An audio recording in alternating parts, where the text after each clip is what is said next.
Hey everybody, Dan here with Pain Free You. It's a cool day, but at least it's not raining. Today's topic is going to be, but my pain or symptoms are constant. Is it still TMS, perceived danger pain? I'll get to that in a minute.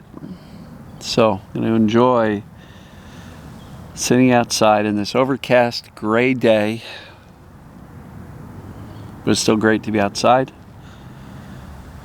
Get some fresh air. Breathe in the peace.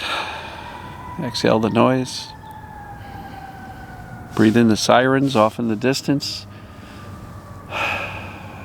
Exhale the sirens. Yeah. Hopefully nothing bad's going on. So,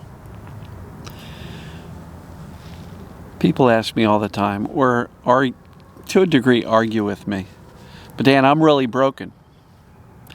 I really have something real going on. Because everybody knows that TMS comes and goes, and mine never does. Mine is constant, so it can't be TMS, right? And my understanding of this, and I feel very confident in this assessment, is that if your symptoms are constant, meaning they're always there, it can still be TMS. It can still be the brain perceiving danger. People say, but my symptoms are so severe and they're always on. Okay. And how is your fear level? So severe and always on. And how much attention are you giving to the symptoms? Very intensely paying attention to the symptoms. It's constantly on your mind. So look, fear and attention are the two things that fuel persistent or chronic symptoms, simply put. So if your pain is constant, it's very likely that your fear and the attention you give the symptoms is constant. And if your symptoms are very high, the brain's perception of danger is what? Very high. So please don't look for a reason to say, well, this doesn't apply to me, because you're doing yourself a huge disservice. I don't know why you would want to argue against TMS as the cause of your symptoms, against the brain perceiving danger as the cause of your symptoms. Because if that's the case, and you want to be right and have it not be TMS, then what? Do you go back to the doctors for another 18 different doctors, another 50 different treatments that didn't do any good for you in the beginning? Look for reasons why it does apply to you. And I'm very much here to tell you that constant symptoms does not mean anything. It just means that your fear, meaning perceived danger, and attention is constant. And some people will say, my pain is always on. It never leaves. And somebody actually acknowledged, they said, if it shifts a little bit in location. So one lady, who shall remain nameless, banged her head a couple of years ago and has had, in her words, constant pain. But the constant pain has moved from where she hit the thing into her face and other portions of her head. And so that's not constant pain.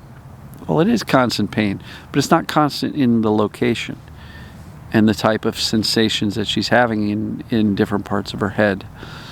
So for this lovely lady who has been messaging me, the constant symptoms are nothing more than evidence that the fear level is through the roof.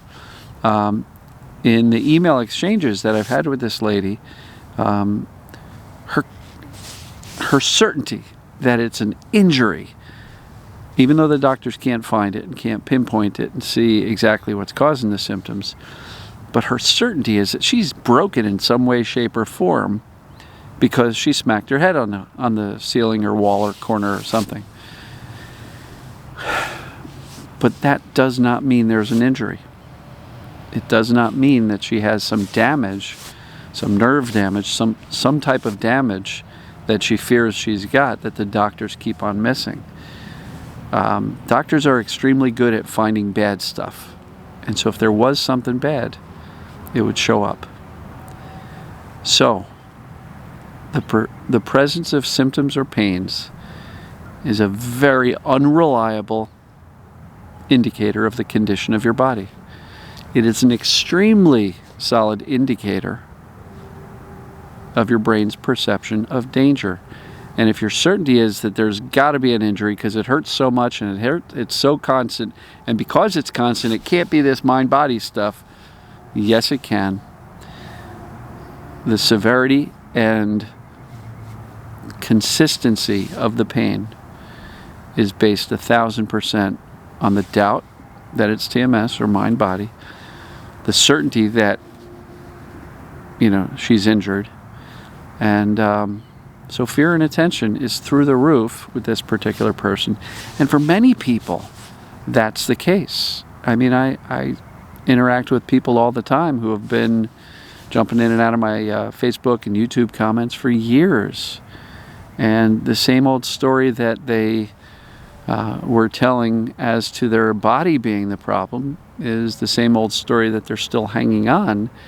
And then they claim that the consistency and the constant nature of their symptoms is why they don't believe it's TMS.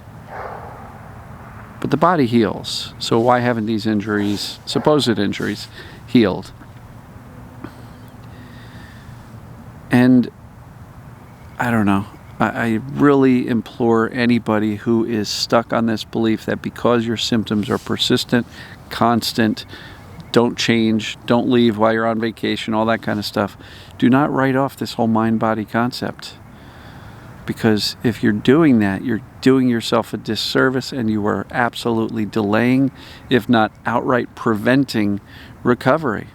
Keep in mind, the brain's job is to keep you safe. And if your certainty is that you have an injury that the doctors can't find and that there's something truly wrong with you, do you think the brain's going to turn off the warning signal that says, be careful, something bad's going on? No, it won't.